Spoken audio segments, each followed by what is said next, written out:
Sound കേട്ടു. ശരിയാ, ഒരു സൗണ്ട്, അത് എന്താണെന്നറിയത്തില്ല. വ്യൂ പോയിന്റ് ആണ് ഇതാ ഈ കാണുന്നത്. അത് കണ്ട, നല്ല ഭംഗിയില്ല കാണാനായിട്ട്. രണ്ട് മല ഇങ്ങനെ അടുക്കി വെച്ചിരിക്കുന്നത് പോലെ. നമ്മളിപ്പോൾ ഈ പോകുന്ന വഴിയൊക്കെ എന്ന് വെച്ച് കഴിഞ്ഞാൽ അത്യാവശ്യം വന്യമൃഗ സാന്നിധ്യമൊക്കെ ഉള്ളൊരു സ്ഥലത്തു കൂടിയാണ് പോയിക്കൊണ്ടിരിക്കുന്നത്. പൊന്നും കുരിശു മുത്തപ്പോ പൊന്മല കയറ്റം. കുരിശുമല മുത്തപ്പന്റെ മലയുടെ അടിവാരത്ത് നിന്ന് തന്നെ നമുക്ക് അപ്പോൾ തന്നെ മനസ്സിലാക്കണം, ഇവിടെയൊക്കെ അത്യാവശ്യം ആനശല്യം ഉള്ള സ്ഥലമാണെന്ന് തന്നെ മനസ്സിലാക്കണം. എന്ന് വെച്ച് കഴിഞ്ഞാൽ അവർക്ക് ഇവിടെ ഇഷ്ടംപോലെ തീറ്റയുണ്ട്. ഈ പന കുത്തി മറിച്ചിട്ട് തിന്ന് തീറ്റയ്ക്ക് കുഴപ്പമില്ല. അതുപോലെ തന്നെ അപ്പുറത്തോട്ട് ഇറങ്ങിക്കഴിഞ്ഞ് കഴിഞ്ഞാൽ ചാലക്കുടി പുഴയിൽ നിന്ന് ഇഷ്ടംപോലെ വെള്ളവും കുടിക്കാം, തീറ്റയും. ഞാനിപ്പോൾ ഉള്ളത് മലയാറ്റൂരാണ്. മലയാറ്റൂർ മലയുടെ അടിവാരത്ത് നിന്നും ഏഴാറ്റുമുഖം, അതിരപ്പള്ളി, വാഴച്ചാൽ എന്നിവിടങ്ങളിലേക്ക് ഒരു യാത്ര.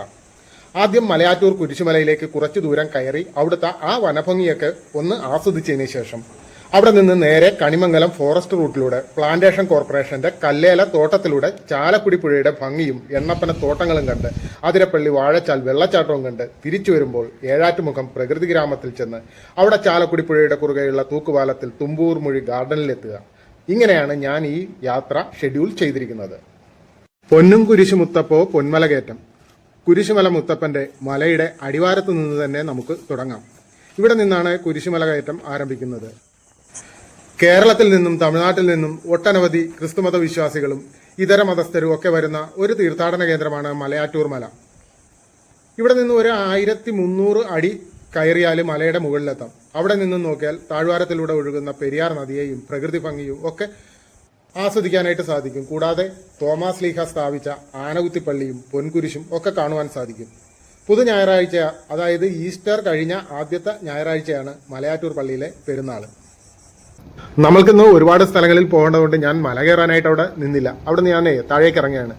ഞാൻ നേരത്തെ പറഞ്ഞ് പുതു ഞായറാഴ്ചയാണ് ഇവിടുത്തെ പെരുന്നാളെന്ന്. ഇപ്പോൾ ആ പെരുന്നാൾ കഴിഞ്ഞിട്ട് കുറച്ച് ദിവസമായിട്ടുള്ളൂ. അതിൻ്റെതാണ് ഈ കച്ചവടക്കാരൊക്കെ ഇവിടെ ഇരിക്കുന്നത് കണ്ട. മലയാറ്റൂർ അടിവാരത്തെ മറ്റൊരു വിശേഷപ്പെട്ട കാഴ്ചയാണ് ദാ ഈ കാണുന്ന നക്ഷത്രക്കുളം. ഏകദേശം ഒരു 110 ഏക്കറോളം വിസ്തൃതിയിലാണ് ഈ കുളം സ്ഥിതി ചെയ്യുന്നത്. കേരളത്തിൽ മറ്റെവിടെയെങ്കിലും ഇത്രയും വലിപ്പമുള്ളൊരു കുളം ഉണ്ടോ എന്ന് എനിക്കറിയില്ല. അങ്ങനെ എന്തെങ്കിലും ഉണ്ടെങ്കിൽ അറിയാവുന്നവരതൊന്ന് കമൻറ്റ് ചെയ്തേക്കണം. ഇതിന് നക്ഷത്രക്കുളം എന്നുള്ള ഒരു പേര് വരാനായിട്ടുള്ള കാരണം എന്താണെന്ന് വെച്ച് കഴിഞ്ഞാൽ ഈ ക്രിസ്മസ് ന്യൂ ഇയർ കാലമാകുമ്പോഴത്തേക്ക് ആ സമയത്ത് ഈ കുളത്തിന് ചുറ്റും ആയിരക്കണക്കിന് നക്ഷത്രങ്ങൾ കൊണ്ട് അലങ്കരിക്കും. കൂടാതെ ലൈറ്റ് ഷോ ഉണ്ടാകും. അതുപോലെ തന്നെ പല വിധത്തിലുള്ള കാർണിവല് പരിപാടികളൊക്കെ ഉണ്ടാകും. ഇതെല്ലാം ഈ പഞ്ചായത്തിന്റെ ടൂറിസം പ്രൊമോഷന്റെ ഭാഗമായിട്ടാണ് ഇത് ഇവിടെ നടത്തുന്നത്. അങ്ങനെയുള്ള ആ സമയത്തൊക്കെ വരികയാണെങ്കിൽ അതൊക്കെ നല്ല ഭംഗിയായിട്ട് കാണുവാനായിട്ട് സാധിക്കും. കൂടാതെ തന്നെ ഈ കുളത്തിലെ ജലത്തിന്റെ സ്രോതസ് എന്ന് പറയുന്നത് പെരിയാർ നദിയാണ്. ഇത് കൂടുതലും ജലസേചന ആവശ്യങ്ങൾക്ക്, കൃഷിക്ക് ആവശ്യമായ ജലസേചനത്തിന് വേണ്ടിയിട്ടാണ് ഇത് ഉപയോഗിക്കുന്നത്. നേരത്തെ ഇവിടെ വരുന്ന സഞ്ചാരികൾക്ക് വേണ്ടിയിട്ട് ഇവിടെ പെഡൽ ബോട്ടും അതുപോലെ തന്നെ സ്പീഡ് ബോട്ട് അങ്ങനെയുള്ള വിനോദോപാധികളൊക്കെ ഉണ്ടായിരുന്നു. കൂടാതെ ഇതിൻ്റെ അകത്തൊരു ഫ്ലോട്ടിംഗ് റെസ്റ്റോറൻറ്റ് ഒക്കെ ഉണ്ടായിരുന്നു. ഇപ്പം അതൊന്നും കാണാനായിട്ട് സാധിക്കുന്നില്ല. നമുക്ക് ഏതായാലും ഈ നക്ഷത്രക്കുളത്തിന് ഒരു റൗണ്ട് അടിച്ചിട്ട് നേരെ കല്ലേല എസ്റ്റേറ്റ് വഴി ഏഴാറ്റുമുഖത്തേക്ക് പോകാം.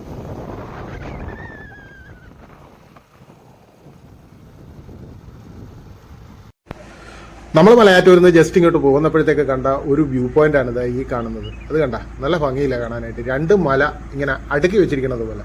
അതിന്റെ താഴെ ഒരു പാടം, പിന്നെ ഇവിടെ ഒരു ചെറിയൊരു വീട് പോലെ എന്തോ ഒരു സംഭവം കണ്ട. നമ്മളിപ്പം കല്ലാല എസ്റ്റേറ്റിലേക്ക് പോകുന്ന വഴിയാണ്. മലയാറ്റൂരിൽ നിന്ന് ഏകദേശം ഒരു 12 കിലോമീറ്റർ ദൂരമുണ്ട് ഈ കല്ലാല എസ്റ്റേറ്റിലേക്ക്.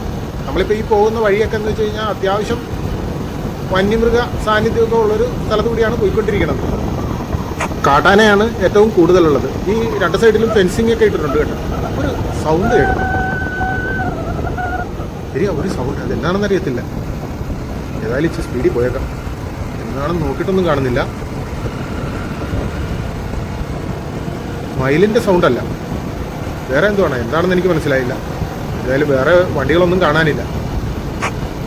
ഈ വശത്തൊക്കെ ഇലക്ട്രിക് ഫെൻസിങ് ഇട്ടിരിക്കുന്നതല്ല. അപ്പോൾ തന്നെ മനസ്സിലാക്കണം ഇവിടെയൊക്കെ അത്യാവശ്യം ആനശല്യം ഉള്ള സ്ഥലമാണെന്ന് തന്നെ മനസ്സിലാക്കണം. റോഡ് വിജനമാണ് കേട്ടോ, ആരുമില്ല. ഇവിടെ ഒരു ബോർഡ് കണ്ട, കണിമംഗലം ശ്രീ ഭഗവതി ക്ഷേത്രം. ഇതിന്റെ റൈറ്റ് സൈഡിൽ കാണുന്ന ഈ വഴി കണ്ട, ഇതിലെ കുറച്ച് ദൂരം പോയി കഴിഞ്ഞ് കഴിഞ്ഞാൽ ഇവിടെ നേരത്തെ ഒരു 10-20ഓളം വീട്ടുകാരവിടെ താമസിച്ചിരുന്നു. നല്ല വീടൊക്കെ പണിത് താമസിച്ചിരുന്നതായിരുന്നു. പക്ഷേ ഈ രൂക്ഷമായിട്ടുള്ള കാട്ടാനയുടെ ശല്യം കാരണം അവരെല്ലാം ആ വീടെല്ലാം ഉപേക്ഷിച്ച് ഇപ്പോൾ മറ്റു പല സ്ഥലങ്ങളിലും വാടകയ്ക്കും വേറെ വീടൊക്കെ വാങ്ങിച്ചും വാടകയ്ക്കും ഒക്കെ ആയിട്ട് താമസിക്കുകയാണ്.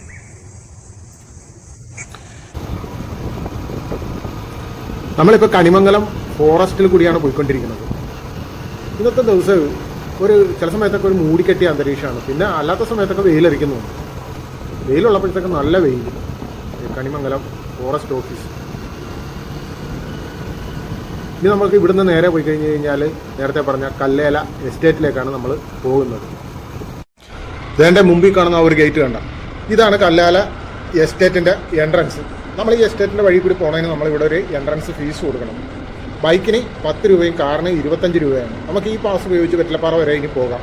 അവിടെ ഒരു ചെക്ക് പോസ്റ്റ് ഉണ്ട്, അവിടെ നമ്മളിത് കാണിച്ചാൽ മതി. അത് തന്നെയല്ല, തിരിച്ചു വരുമ്പോഴും നമുക്ക് ഈ പാസ് തന്നെ ഉപയോഗിച്ച് തന്നെ ഇതിലെ കൂടി പോരാൻ പറ്റും. ഇത് കണ്ട, ഇവിടെ കുറെ ഇരുമ്പിന്റെ വീപ്പകൾ ഇങ്ങനെ അടുക്കി വെച്ചിരിക്കുന്നത് കണ്ട. ഈ ചെക്ക് പോസ്റ്റിനോട് ചേർന്ന് തന്നെയാണ് ഇവിടുത്തെ ഫാക്ടറി ഉള്ളത്. അവിടേക്ക് ഈ ലാറ്റക്സ് കൊണ്ടുവരുന്നതിന് വേണ്ടിയിട്ടുള്ള ഒരു കണ്ടെയ്നറുകളാണ് ഈ അടുക്കി വെച്ചിരിക്കുന്നത്.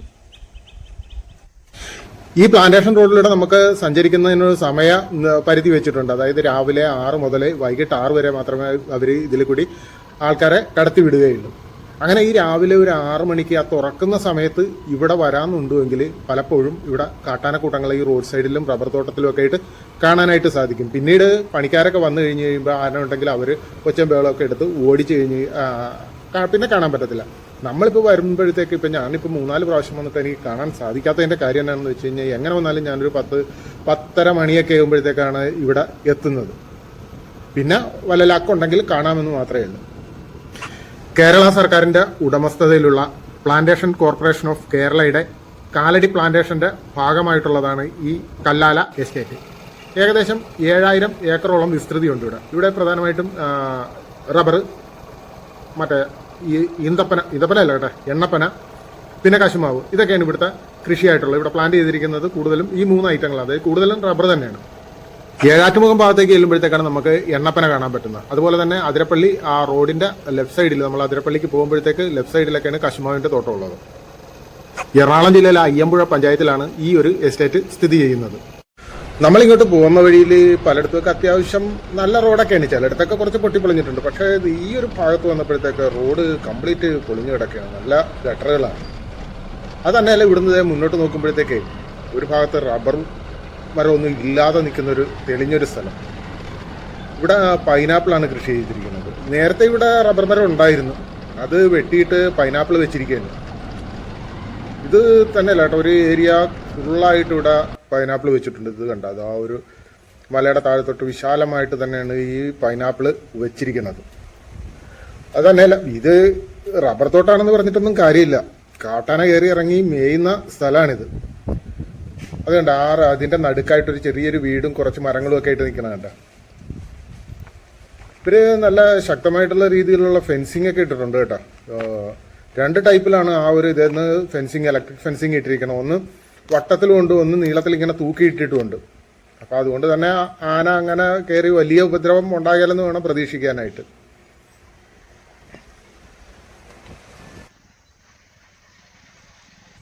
നമ്മൾ രാവിലെ കണ്ട മൂടലും തണുപ്പൊക്കെ അങ്ങോട്ട് മാറി, അന്തരീക്ഷം നല്ല ചൂടായി, വെയിലുറച്ച്.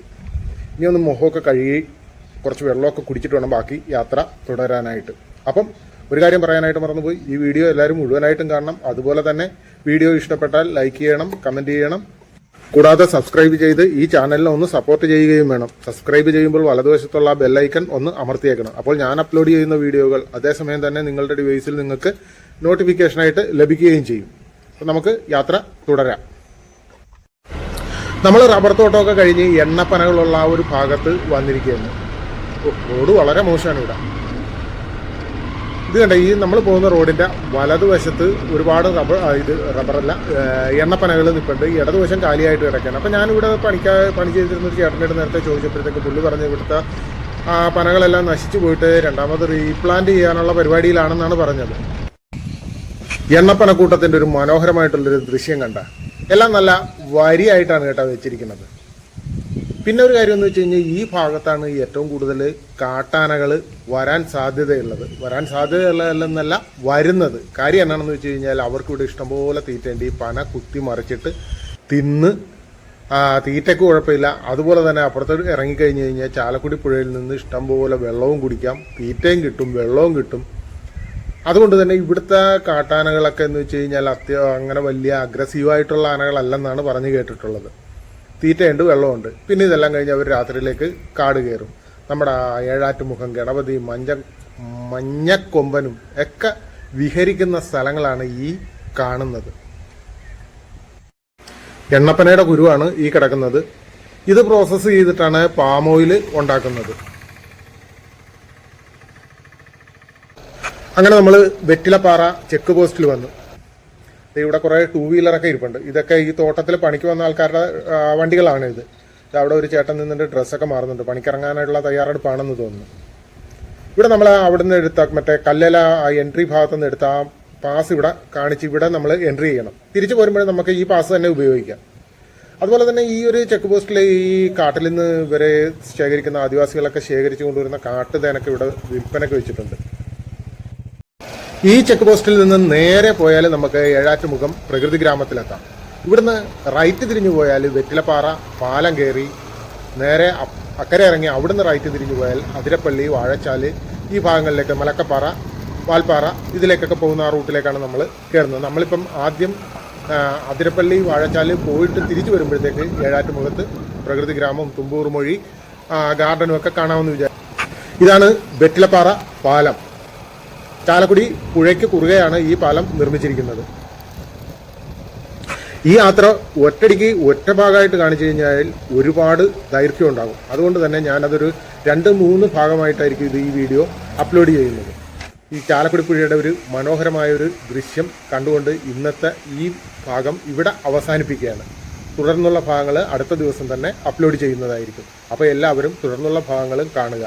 ഈ ചാനൽ ഒന്ന് സബ്സ്ക്രൈബ് ചെയ്ത് എന്നെ ഒന്ന് സപ്പോർട്ട് ചെയ്യുകയും വേണം. അപ്പോൾ അടുത്ത ഭാഗം വരുന്നവരെ എല്ലാവർക്കും നന്ദി, നമസ്കാരം.